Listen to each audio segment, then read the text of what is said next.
Guys, today we'll talk about how can you fix this problem or know how you can do that on your classroom app. So all you have to do, so you just click here on settings here, just click on it. So then you come to this list is going to show for you like this. Then you go down, just keep going down here. You click here on apps. So then you come to apps list here and there you're looking for classroom app or just click on search. Then here at classroom, just click on it. So then you come to next step here, click on for stop, then you click on OK. Then you go down, just click on storage.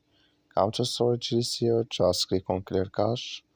Then all you have to do, so you just turn off your Wi-Fi and turn on it again, then it's going to work with you. That's all you have to do. That's all. Thank you for watching. Don't forget to support us by liking and subscribe.